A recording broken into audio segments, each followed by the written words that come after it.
O adolescente na busca da identidade e do idealismo.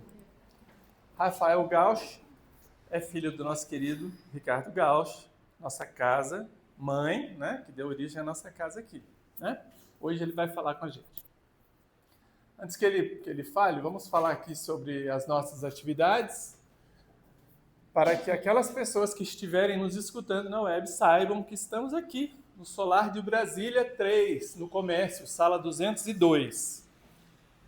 Temos evangelização infantil todo domingo, a partir das 9 da manhã até as 11. Evangelho, leitura e reflexões, segunda-feira, em 2 horários, às 10 da manhã e às 19 horas. São poucos minutos aqui de reflexão, de estudo, de harmonização da casa e de busca do equilíbrio. Aquelas pessoas que estiverem passando por aqui, tiverem vontade de fazerem assim uma prece, venham aqui, a porta estará aberta na segunda-feira, às 10 da manhã, às 19 horas. Aliás, todos esses dias aí as portas estarão sempre abertas. São todos trabalhos abertos ao público, tá? A nossa palestra, o estudo sistematizado da doutrina, todo sábado, às 17 horas, vai até às 18h30, e muitas vezes se estende, porque a gente fica aqui animado com o estudo. A palestra pública, seguida de passe, toda quinta-feira, às 20 horas. O nosso bazar beneficente, que é na sala 216, funciona de segunda a sexta-feira. Ele é presencial e online. Quem desejar também conhecer o nosso trabalho do bazar, seja como voluntário no trabalho, seja para se engajar nas compras, como desejar, só procurar também o pessoal, as nossas voluntárias, procura através daquele número de telefone para saber os horários de atendimento, de abertura. Chocolate Fraterno, que acontece na primeira quarta-feira do mês, das 20 às 22 horas, onde nós levamos um chocolate, um sanduíche para aquelas pessoas que estão lá na UPA de São Sebastião, e lá levamos também uma mensagem, uma palavra, e atendemos todas aquelas pessoas que estiverem ali aguardando atendimento, ou médicos, ou todos aqueles que estiverem no local. Inclusive, no último chocolate, que foi na primeira quarta-feira, tivemos várias pessoas que normalmente não participavam e resolveram participar e acharam muito interessante, adoraram o trabalho. O projeto Almofadas do Coração, que acontece na primeira, na terceira, quarta-feira do mês, às 14 horas e 30 minutos, nessa sala aqui, onde são confeccionadas almofadas em formato de coração e distribuídas na rede pública de saúde para mulheres que fizeram mastectomia, ajuda na recuperação pós-operatória. E essas almofadas vão acompanhadas, né, de toda uma embalagem bonitinha, com uma mensagem e que toca fundo ao coração daquelas pessoas que recebem, porque estão impregnadas de todo esse amor que foi colocado na confecção delas, né? Vamos em frente. Leitura da noite. Alguém gostaria de fazer a leitura? Parece que está cortando ali. Está cortando ali. Quer fazer? Faço? Ninguém. Bilhete paternal. Sim, meu filho, talvez por um capricho dos seus 13 anos, você desejasse, né? Receber um bilhete do amigo desencarnado cujas páginas começou a ler. Você, um menino, solicita orientação espiritual. Tenho escrito muitas cartas depois da morte, mas, sinceramente, não me recordo de haver dirigido até hoje qualquer recado a gente verde do seu porte. Perdoe se não lhe correspondo à expectativa. Diz você que não espera uma história da carochinha, baseada em gênios protetores, e remata. Quero, irmão X, que você me diga quais são as coisas mais importantes da vida, apontando-me aquilo de bom que devo querer e aquilo de mal que preciso evitar. Lembro-me, assim, de oferecer a você uma lista curiosa que um velho amigo me ofereceu aí no mundo, precisamente quando eu tinha a sua idade. informação apresentava o título Aprenda, meu filho, e continha as seguintes informações. 1. O maior e melhor amigo, Deus. 2. Os melhores companheiros, os pais. 3. A melhor casa, o lar. 4. A maior felicidade, a boa consciência. 5. O mais belo dia, hoje. 6. O melhor tempo, agora. 7. A melhor regra para vencer, a disciplina. 8. O melhor negócio, o trabalho. 9. O melhor divertimento, o estudo. 10. A coleção mais rica, a das boas ações. 11. A estrada mais fácil para ser feliz, o caminho reto. 12. A maior alegria, dever cumprido. 13. A maior força, o bem. 14. A melhor atitude, a cortesia. 15. O maior heroísmo, a coragem de ser bom. 16. A maior falta, a mentira. 17. A pior pobreza, a preguiça. 18. Pior fracasso, desânimo. 19. O maior inimigo, o mal. 20. O melhor dos esportes, a prática do bem. Leia esta lista de informações sempre que você puder e veja por si como vai indo a sua orientação. E se quer mais um aviso de amigo velho, cada noite acrescente esta pergunta a você mesmo, depois de sua oração para o repouso. Que fiz hoje de bom que somente um amigo de Jesus conseguiria fazer? Irmão X, do livro Caminho Espírita, dos Espíritos Diversos, Chico Xavier. Nós vamos fazer uma pequena prece e, na sequência, eu passo a palavra para você. Eu vou apagar aqui a luz da frente, só para facilitar a nossa concentração, e eu vou convidar a dona Judite que faça a prece para a gente.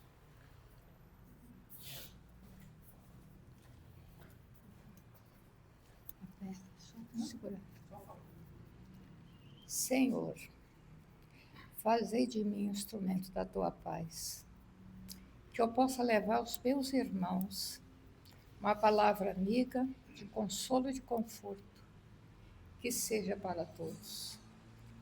A tua misericórdia, Senhor, pedimos, para os lares que estão em desarmonia, para aqueles que estão no hospital precisando de socorro, e para aqueles que estão na rua, que não têm um alento, não têm uma coberta, não têm o pão, mas que tu, Senhor, possa orientá-los sempre.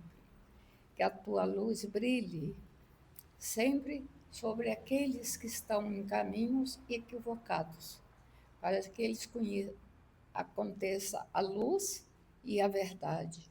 Que o seu caminho seja tranquilo e que possam levar aos nossos irmãos sempre a paz. Que aprendamos, Senhor, sempre a ouvir os nossos irmãos, sem querer modificá-lo. É difícil, mas que a gente possa conseguir isso.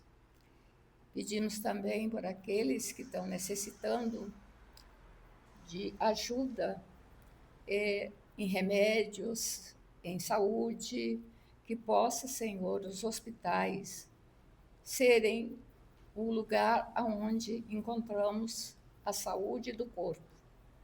E precisamos da saúde do espírito, e que essa saúde seja encontrada em nossas boas ações. Agradecemos, Senhor, pela tua graça, por mais um dia vivido, por essa noite que estamos aqui todos juntos. Que possamos, Jesus, orientados pelos nossos irmãos espirituais, que possamos cada dia mais sermos mais irmãos dos nossos irmãos.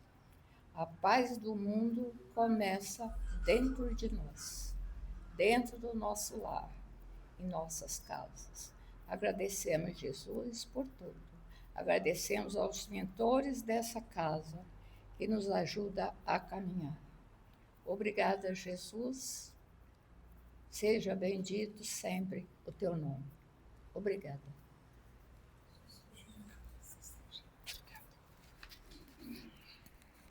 À vontade. Vai ser, Tá bom. Vamos lá. Aqui. Boa noite, pessoal.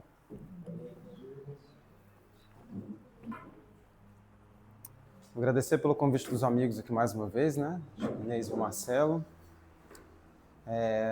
Hoje nós vamos falar sobre acho que um tema bastante do interesse, acredito que da maioria, não sei se todos aqui têm filhos adolescentes, tem? O adolescente está com 40 anos. Não, você já passou um pouquinho, né?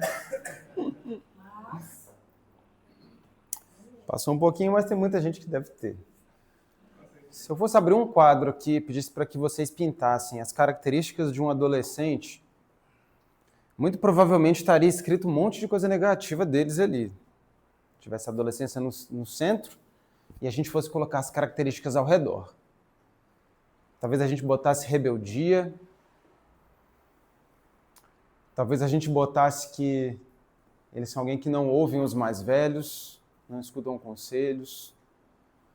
Talvez a gente colocasse impulsividade.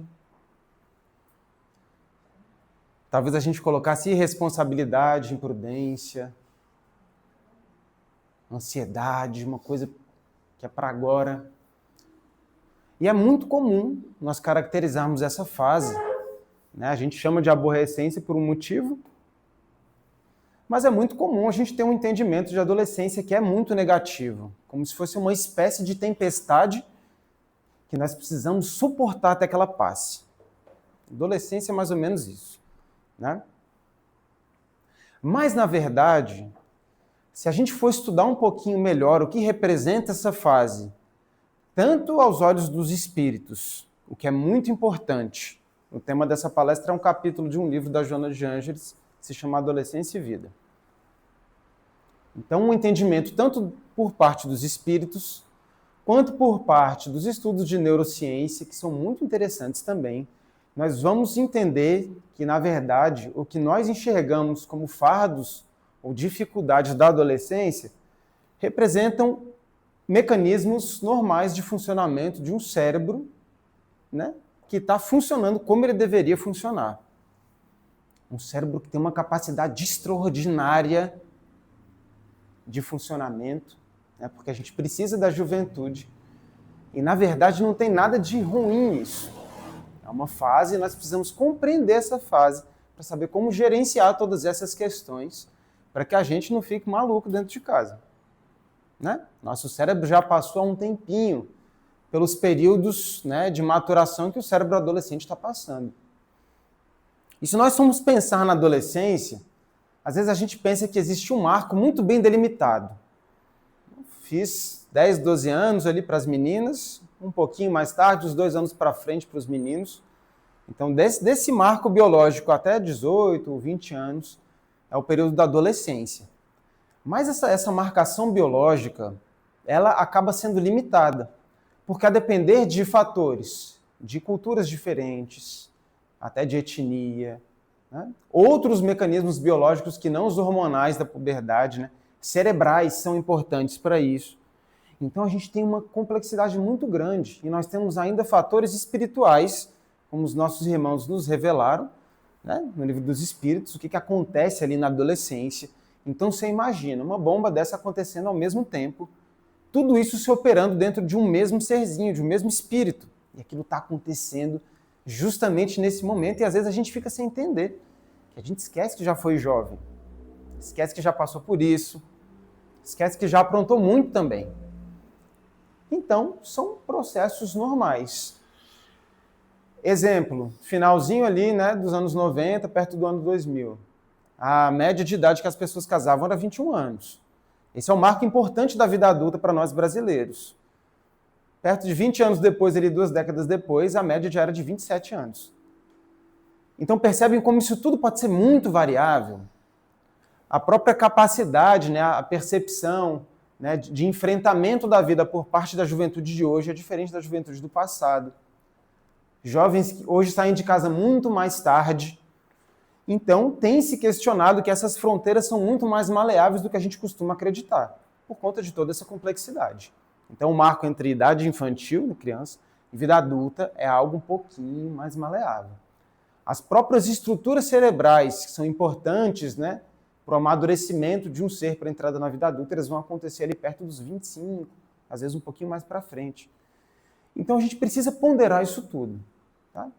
Isso não quer dizer que a gente precise tratá-las como crianças, não é isso. E existem críticas, né, dentro dessa área da psicologia, que às vezes esticar demais a adolescência pode acabar sendo pernicioso para o próprio jovem que está passando ali. Ele acaba sendo poupado de enfrentamentos importantes da vida adulta. Então tem muita coisa nesse meio que a gente vai precisar considerar, especialmente no que diz respeito a essa ideia do idealismo e a essa ideia da identidade. O fato é que nessa idade, jovenzinhos começam a passar por uma série de processos que são importantes.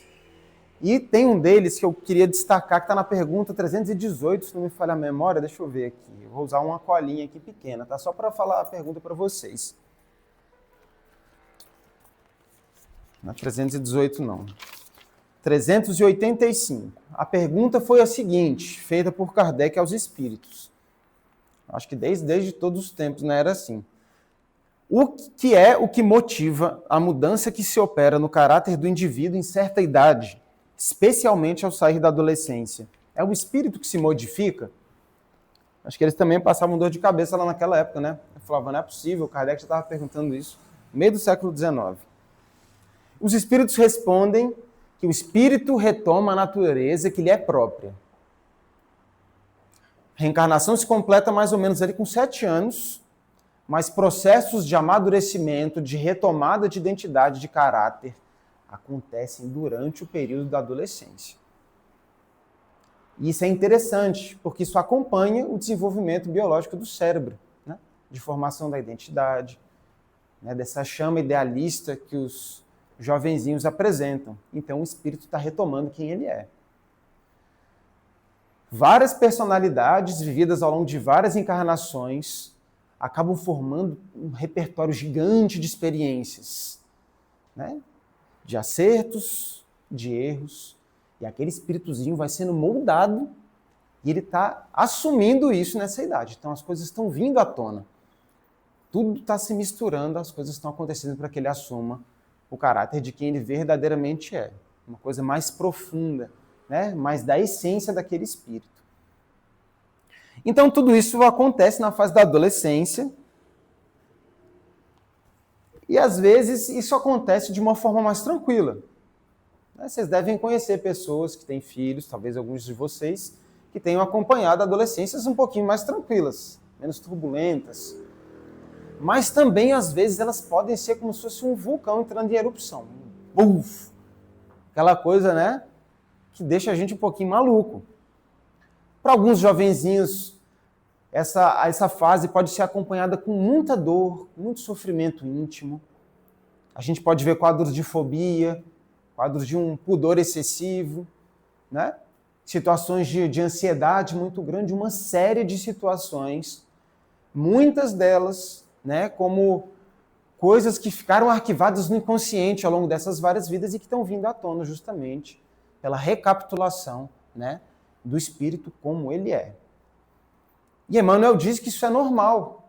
É normal aquele espíritozinho passar por muitas situações complicadas até que ele ocupe o lugar que veio, né, ocupar aqui nesse mundo. Muitos desses sonhos, né, que a juventude tem, muito do idealismo, estão radicados em planos que foram feitos lá no além, segundo Joana. Então, planos que foram feitos na espiritualidade são trazidos e alimentam, são combustível para esses desejos, para esses sonhos que os jovens têm.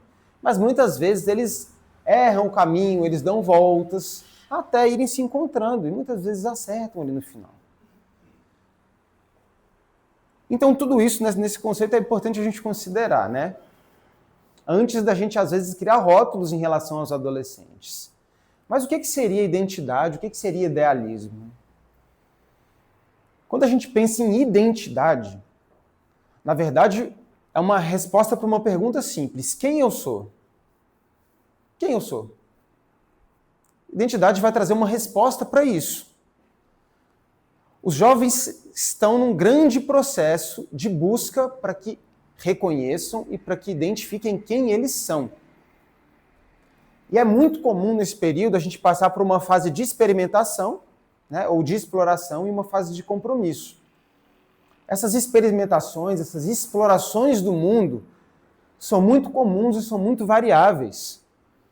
Porque o jovenzinho, né, um dia está fazendo aqui determinado esporte, no outro ele quer aprender um instrumento musical, no outro ele está jogando carta, depois ele está estudando uma coisa aqui completamente aleatória. Então parece que ele fica pingando, e às vezes isso vira um alvo de crítica para nós, né? Pô, mas não faz nada, não dá continuidade em nada, não serve em nada. Mas isso faz parte dessa busca, dessa exploração do mundo. Porque nesses diferentes espaços, aquele jovenzinho está buscando saber quem ele é. É como se fosse um processo interativo, né? Processos completos ali, o feedback. Algumas coisas ele fala, isso aqui não quero, isso aqui não faz bem para mim. Outras ele pega para ele. Aí começa de novo. Experimenta, experimenta, experimenta.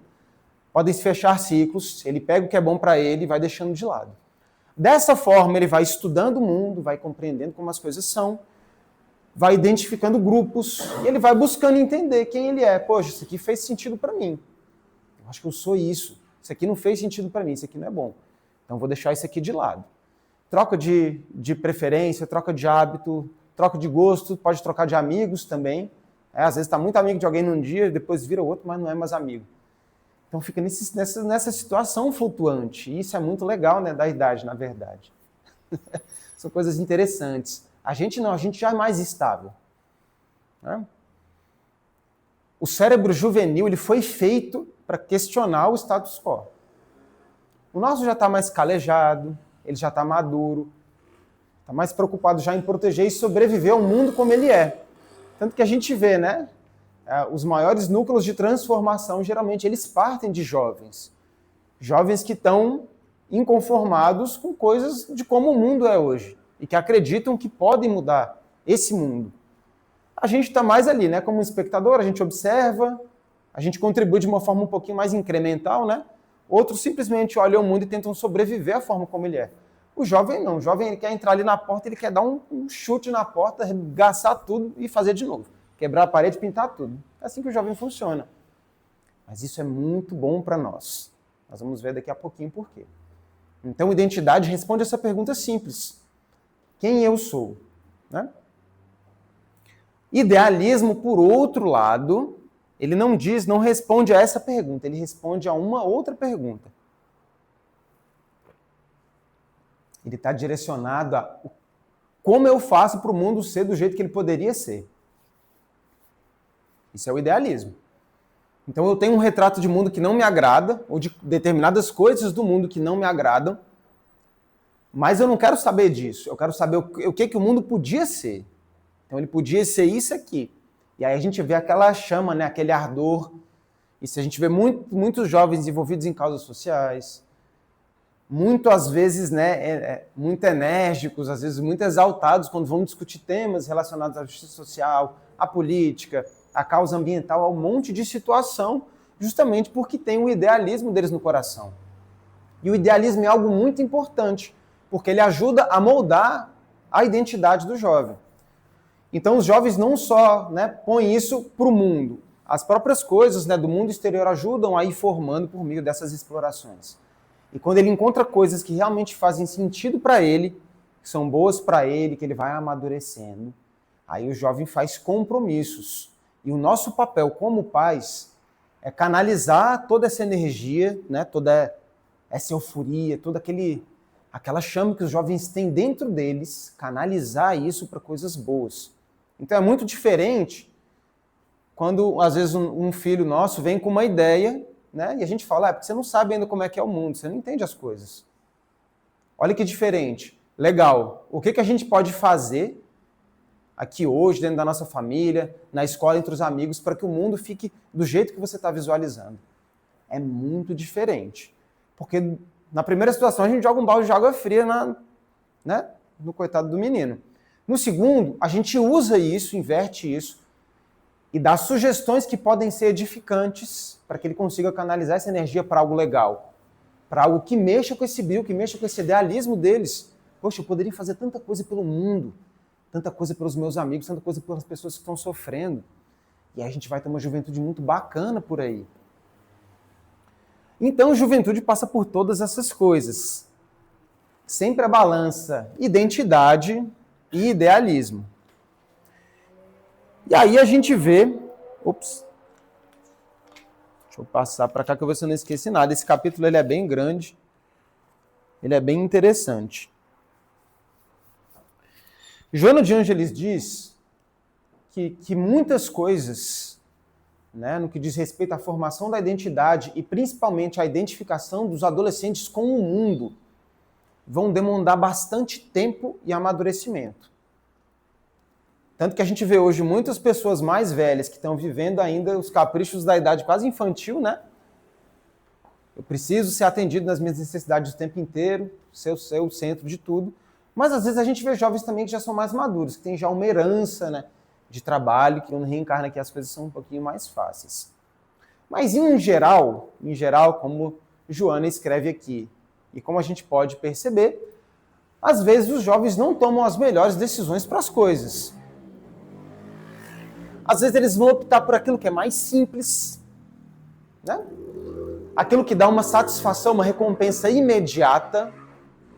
Olha só, simples, recompensa imediata. Por isso que às vezes vão preferir ficar só dormindo, comendo. Quando eles começam a se relacionar sexualmente, eles só pensam nessas três coisas, né? É comer, dormir e namorar. Não pensam em mais nada. E às vezes acabam paralisando, estagnando as forças deles.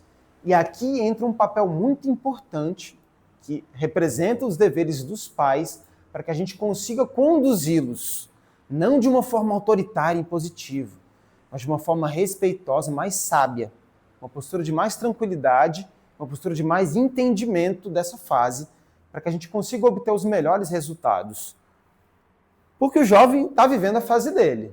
Então, cabe a nossa pergunta, de que forma nós podemos agir para dentro da situação que está posta, a gente conseguir extrair o melhor que o meu filho jovem, ou que esse grupo de jovens que eu trabalho, pode ser para esse momento de agora. Então, essa é uma pergunta que faz bastante sentido. Então, não é nem deixar correr solto, mas é ter sabedoria para conseguir ativar a melhor versão que aquele jovenzinho, que aquela jovenzinha pode ser. Essa era uma preocupação de Paulo também. Vocês sabem, conhecem Tito e Timóteo? Conhecem? Novo Testamento. Paulo trabalhava com alguns jovenzinhos. Ele escreveu uma carta de recomendação para o Timóteo, que era um jovenzinho, e ele escreveu assim, ó, capítulo 1, primeira carta, capítulo 4, versículo 12. Ele escreveu: ninguém despreze a tua mocidade, mas torna-te o exemplo dos fiéis na palavra, no procedimento, no amor, na fé e na pureza. Então não se trata, olha só que coisa interessante, não se trata da gente desprezar, né? Se você for jovem, a sua juventude, e nem nós como adultos, desprezar ou desmerecer a fase que eles estão vivendo. Mas se trata da gente buscar esse melhor aqui. Exemplo dos fiéis na palavra, no procedimento, no amor, na fé e na pureza. Olha que responsabilidade que nós temos, né? Mas olha também que responsabilidade esses jovenzinhos têm. Porque isso aqui também faz parte de um movimento de decisão e de comprometimento deles. Mas a gente precisa canalizar todo esse processo. Se a gente fosse entrar dentro da cabeça de um adolescente, era a mesma coisa que a gente imagina, a gente está abrindo um motor de carro agora, né? Uf. Aí eu vou olhar lá, aí tem um baita motor gigantesco, super forte. Porque com toda essa mudança nos hormônios, tem uma areazinha do cérebro, chama sistema límbico. Ele vai amadurecer muito mais rápido, é uma das áreas mais rápidas que amadurecem no cérebro. E o sistema límbico está responsável ali, né, pelas emoções, está responsável pelo sistema de recompensas, está associado a impulsos, a prazer. Essa parte vai estar completamente amadurecida ali entre 15 e 17 anos, em média. Ufa, amadureceu. Por isso que a questão da recompensa social é tão importante para os jovens. Estava até conversando aqui com a Inês agora, né? Às vezes eles estão ligados a grupos e a recompensa social para aquele jovem naquele grupo é muito importante. E às vezes ele pode fazer coisas que não são boas para eles, mas que pela recompensa, por alguém elogiar, alguém olhar para ele, aquilo ali vai fazer muito sentido. Então eles sentem muito todas as coisas. Então com as emoções lá em cima, hormônio lá em cima, recompensa social extremamente importante. Isso aí já está amadurecido. Então tem um motorzinho ali, como se fosse uma Ferrari, um carro, né, um modelo esportivo, que já está com o motor pronto já para acelerar ali a 200 por hora com facilidade. Isso aí seria o sistema límbico, tá? Uma partezinha importante do cérebro. Então a gente vai ver toda essa questão, né, da juventude, toda essa força. Né? Eles sofrem muito com tudo. Às vezes, para a gente, uma situação escolar poderia não ser nada, poderia ser uma coisa corriqueira, normal. Né? Você fala, pô, filho, mas isso aqui é normal, são coisas que acontecem, né? Mas para ele é como se o mundo tivesse acabado, né? Aconteceu determinada coisa na escola, nossa, destruiu minha semana, acabou com o meu dia. Às vezes uma coisa simples, uma coisa tola, para a gente que já está mais velho, não representa muita coisa, mas para eles, nossa senhora, aquilo ali foi muito. Então, por isso que eles pegam muito ar, né? A gente usa essa expressão, às vezes com injustiça social, né? Com essas causas ambientais. Então, acabam problematizando muita coisa, militam em determinados assuntos, justamente por conta de toda essa energia, toda essa questão muito forte da juventude. Isso é importante para nós, tá? Então, vamos ficar aqui com a questão do sistema límbico, né? Emoção aqui forte, né? Recompensa social, prazer, etc. Se a gente fosse depois entrar lá embaixo do carro, olhar o freio, aí as coisas não iam ser tão boas assim, porque o carro precisa do motor, mas precisa do freio também. E o freio está numa partezinha do cérebro que chama córtex pré-frontal, fica aqui atrás da nossa testa. Essa partezinha aqui, ela está ligada a funções executivas, planejamento de longo prazo, memória de trabalho, autorregulação, avaliação de risco. Então é como se fosse o freio para ele não entrar na curva a 200 por hora e capotar o carro. Só que acontece que essa regiãozinha do cérebro, ela não se desenvolve na mesma velocidade. Essa região vai se terminar de se amadurecer lá mais para casa dos 25 anos, como já tinha falado para vocês. Então olha só que coisa curiosa. Tem aquela parte do vamos fazer, e tem a parte de avaliar riscos e me segurar aqui. E elas não funcionam do mesmo jeito. Uma está muito mais forte do que a outra. Já acreditou-se que isso seria um problema, como se fosse um defeito de regulação. Mas não é. Tá? Só para vocês entenderem que a dinâmica do cérebro do jovem. Eles estão lá em cima do telhado, né? Vamos pular na piscina? Puxa, é perigoso, né? Vamos. Tchuf, e pula. Mais ou menos isso. Tá? Conseguem fazer uma avaliação, mas para a racionalidade deles fez sentido pular. Né? Porque a recompensa seria muito boa, seria muito prazeroso. Isso é normal da juventude. Se não fosse esse desbalanço, olha só, se essas partes amadurecessem ao mesmo tempo, muito provavelmente eles fariam as mesmas coisas, e as mesmas coisas geração após geração, porque não ia ter ninguém para botar o pé na porta e falar, ei, isso aqui tá errado, as coisas não podem ser assim. Ei, isso aqui tá mexendo demais comigo, eu não aguento ver o mundo assim, com tanto sofrimento, com tanta dor, eu preciso mudar isso, eu quero mudar agora. Percebem? Sem isso, os jovens não iam ter desejo de sair de casa, de explorar o mundo, de conhecer coisa nova. Então, que maravilha! Você sabe o que é isso que eu enxergo? Lei de progresso. Está lá no Livro dos Espíritos, acontecendo aqui, à medida que o corpo vai se desenvolvendo durante o período da adolescência. Isso é lei de progresso. Está lá.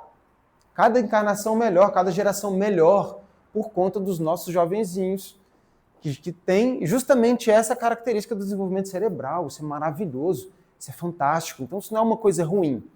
Mas a gente precisa, é claro, orientar das maneiras corretas. Não é porque o jovem é assim que ele vai fazer tudo que ele quer, do jeito que ele quer, na hora que ele quer, né? Até porque nós somos os pais, nós somos os responsáveis. Então a gente tem uma grande responsabilidade com isso. Bom, então, importante para a gente entender a mensagem é essa. Idealismo, às vezes, não é capricho, né? Não é só rebeldia, não é drama. É um cérebro programado para questionar o estado das coisas, o que é bastante importante para a nossa sociedade ir progredindo paulatinamente. Vocês deram esse passo a sair de casa, não foi? Se casar, Todo mundo aqui já deve ter aprontado na adolescência. Faz parte, são coisas da vida. Hoje a gente está aqui, já mais maduro, mais regulado, mais calejado, mais pronto para sobreviver ao mundo. Então isso é uma coisa muito legal, isso é extraordinário dentro do cérebro dos meninos, né? Lei de progresso. Olha só que coisa fantástica. E as coisas que a Joana de Ângeles já falou há muito tempo vão sendo confirmadas pelos estudos de neurociência do cérebro jovem.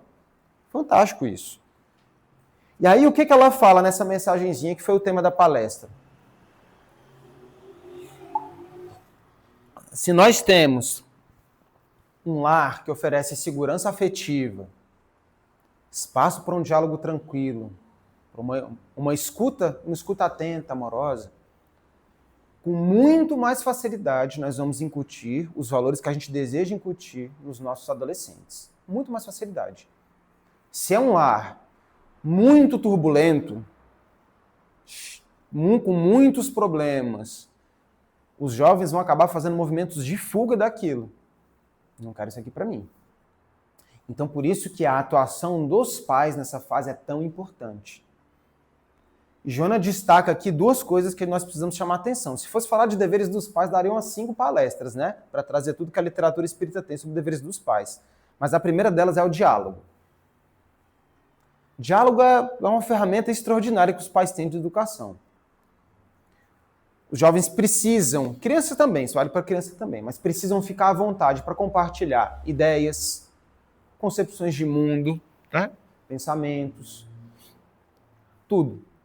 Precisam estar à vontade para falarem, serem escutados, e numa boa. Eu sei que às vezes é de cair da cadeira, né? Um jovem, seu filho chegar e falar, poxa, mas eu acho que eu sou a favor do aborto. Você fala, nossa senhora. Só que aí a gente tem duas posturas. Ouvir, e a gente pode ir argumentando tranquilamente, pode trazer uma série de argumentos, né, para que ele pense, porque no fim das contas ele vai tomar uma decisão, né, de vida que ele vai levar para o mundo. Ou a gente pode brigar, né, nunca mais fala isso aqui dentro da minha casa, senão você vai ficar de castigo pro resto da vida. Ufa. Ali você acabou de cortar o único canal que você teria para fazer qualquer tipo de reflexão junto ao seu filho.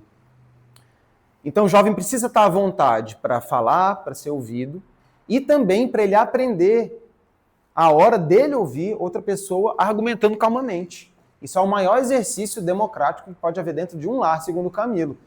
E isso ajuda a gente a não formar personalidades caprichosas, infantis, quando crescerem, que só vão ficar satisfeitas quando dão a última palavra. Porque se a gente faz isso, a gente educa principalmente pelo exemplo. Nós vamos criar pequenas cópias de nós mesmos. E aí eles vão crescer e vão fazer isso com os filhos deles, né? Se eles não estiverem observando, né, toda essa dinâmica, para cortar isso de uma vez. Então, olha essa coisa fantástica. O diálogo é importantíssimo. Inclusive, o que Joana de Ângeles fala é o seguinte, quando a gente não conversa, não explica, principalmente sobre coisas que não são legais, proibições, experiências que eles não deviam vivenciar, se a gente não explica as razões, cria uma espécie de uma aura mágica em relação àquilo. Isso aumenta só o desejo de realização daquilo que é proibido. Por isso que a gente precisa sentar, precisa falar abertamente, explica. O jovem vai tomar as decisões dele. Dessa forma, nós podemos romper esses desejos de uma forma saudável. E podemos trazer aquilo que é de melhor para eles, porque não vai ter tabu, não vai ter problema nenhum de falar sobre assunto nenhum. Fala sobre sexo, perda de virgindade, sobre aborto, sobre uso de droga, nada. Tá? Precisamos falar sobre esses assuntos com eles. Se a gente não falar sobre isso, alguém vai falar. Se nós não falarmos, eles vão ver na rede social com os amigos. O que a gente prefere? Não estou dizendo que é fácil, é difícil pra caramba, né? Mas a gente pelo menos precisa saber o norte, precisa saber para onde ir. Precisa ter uma luz. Né? Os espíritos, graças a Deus, trouxeram isso pra gente também. Então, a primeira parte é diálogo. E a segunda é exemplo. Os jovens, viver com o jovem é como se a gente estivesse vendo na mira do monte de sniper. Eles ficam o tempo todo ali com a gente na mira. E se há uma incongruência entre aquilo que você fala e aquilo que você faz, eles vão ver na hora. Alguma coisa que você prega para todo mundo e como é que você se comporta, eles vão ser os primeiros a perceber. E vão notar que há uma incongruência, que não há coerência entre aquilo que é falado, aquilo que é dito e aquilo que é vivido. E eles são, até criança é especialista em fazer isso. Imagina o jovem. Né? Os jovens, com o andar da carruagem, eles chegam no estado do pensamento abstrato. Né? Por isso que eles vão ter pensamentos importantes sobre ética, sobre justiça, sobre uma série de questões que são importantes para a nossa sociedade. Então, imagina a avaliação que eles vão fazer disso. Então, diálogo é uma coisa muito importante, tá? Que a gente precisa ter, e não é diálogo com cara feia, né? O gigante deitado dizia que espírita de cara feia dá zebra. E dá mesmo. E a gente, nem com cara feia para os nossos filhos o tempo todo, dá mais zebra ainda. Então a gente precisa falar numa boa. A adolescência é legal, eles fazem um monte de coisa que a gente já gosta, né? Diferente de coisa que você tem que fazer com criança.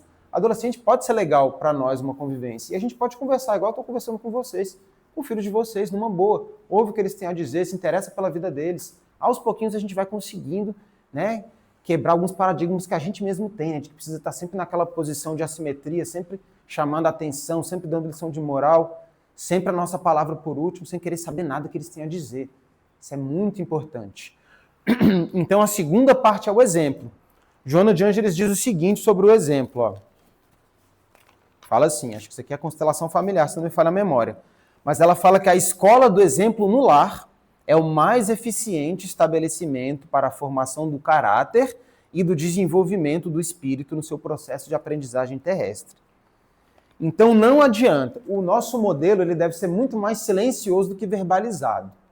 Não adianta eu falar, né, querer ensinar que eles falem baixo, que eles não gritem, e na primeira coisa que eles fazem eu vou lá e encho ele de berro. O que vai adiantar, né? Não adianta nada eu falar que ele precisa tratar as pessoas com educação se na primeira oportunidade que eu tenho eu sou mal educado com meu filho. Ou eu esperar um comportamento muito amoroso, muito afetuoso do meu filho, sendo que eu só trato ele na paulada o tempo todo. Então a gente precisa ter coerência nos nossos comportamentos também, né? Nós somos grandes médiuns de Deus e a gente recebeu, né? A gente foi o canal para que aqueles espíritos chegassem. Espíritos milenares, irmãos nossos de caminhada, recebidos por nós pela misericórdia divina. A gente precisa educá-los e conduzir a vida deles da melhor forma possível. Então, olha só como é que o nosso dever é grande, né? Como ele é importante. Então, quando a gente vai pensar em formação de identidade, eu não posso querer que o meu filho seja um clone de mim. Né? A Joana fala nessa mensagem que às vezes a gente quer impor, né, realizações que nós não fizemos para os nossos filhos. Então a gente quer obrigar a fazer o curso que eu quero, a prestar o concurso que eu quero, seguir a carreira que eu quero. Porque são coisas que eu mesmo não realizei e vai me alegrar, né? Vai me satisfazer ver o meu filho fazendo aquilo que eu não dei conta, eu não tive oportunidade de fazer.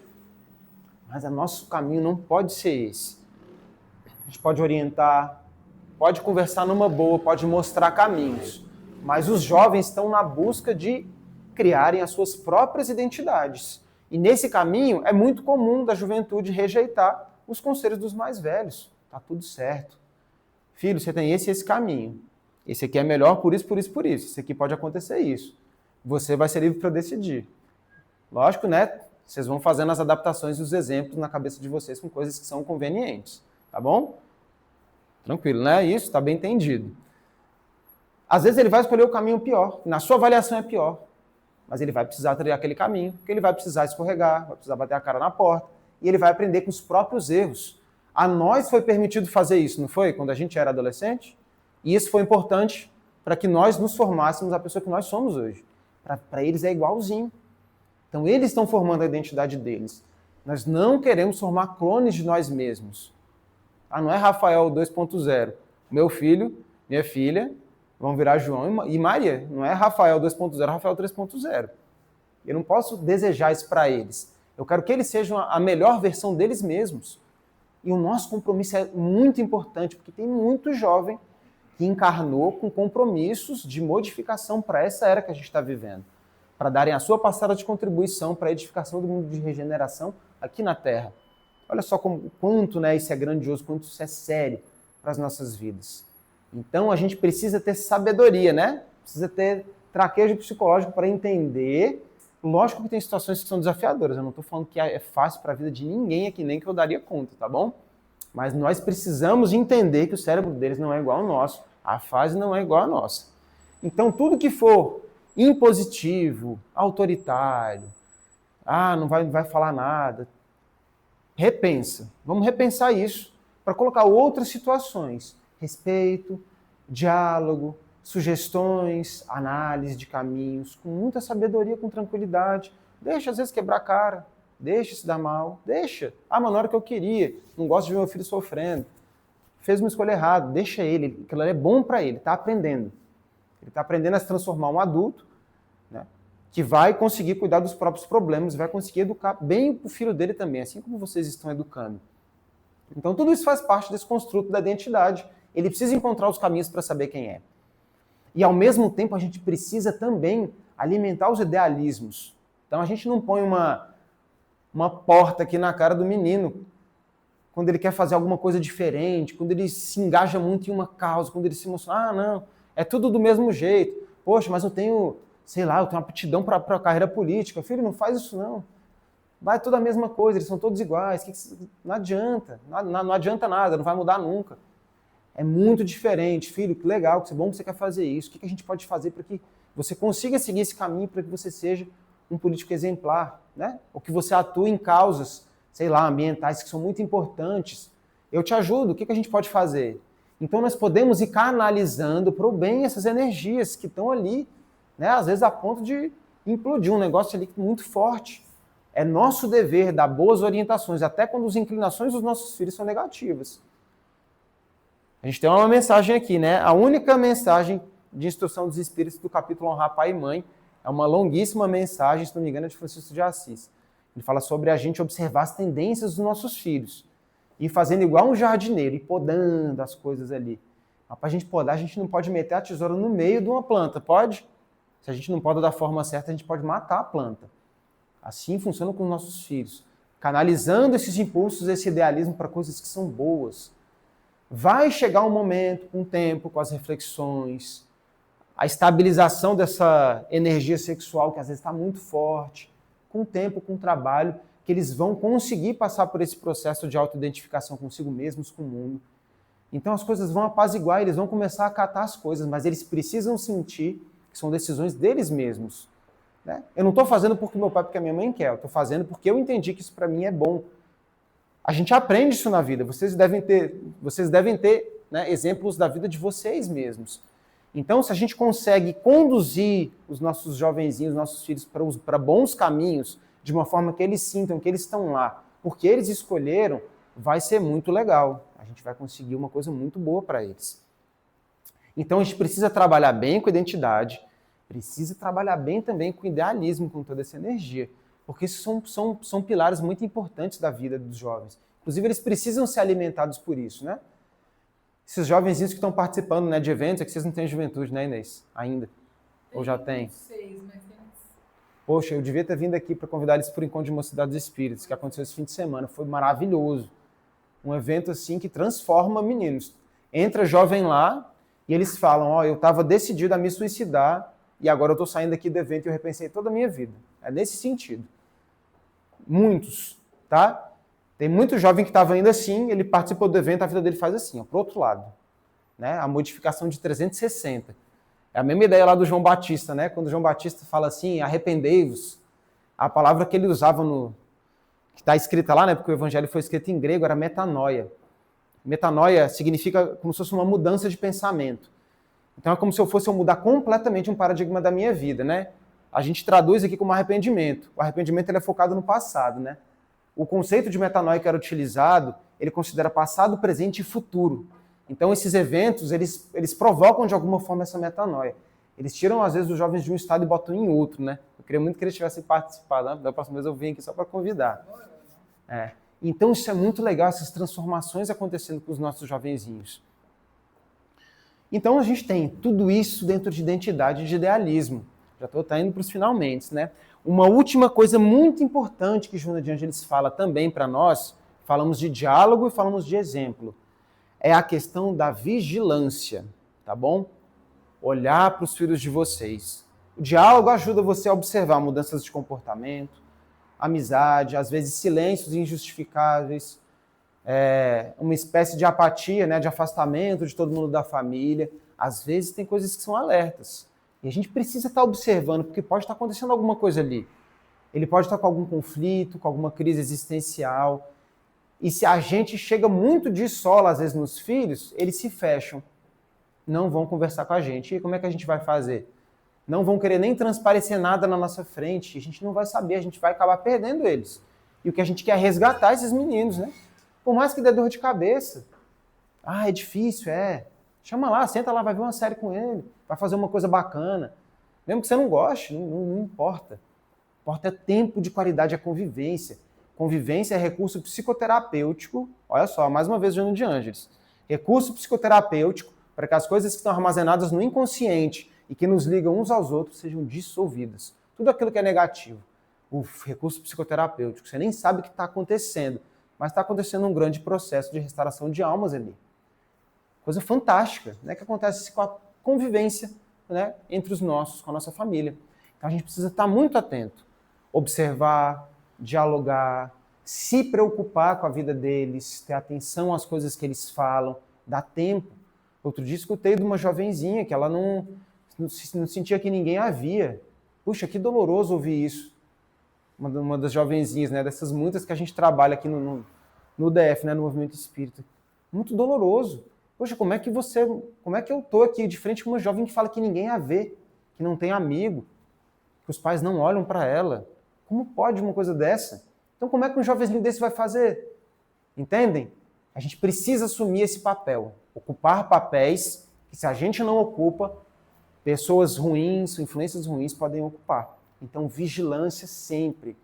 E mesmo que a gente pense, né, que às vezes a gente tenha dor de cabeça, que seja desafiador, que seja difícil, tem um pequeno trecho que gostaria de ler aqui para vocês, para que a gente encerre sem eu passar do horário.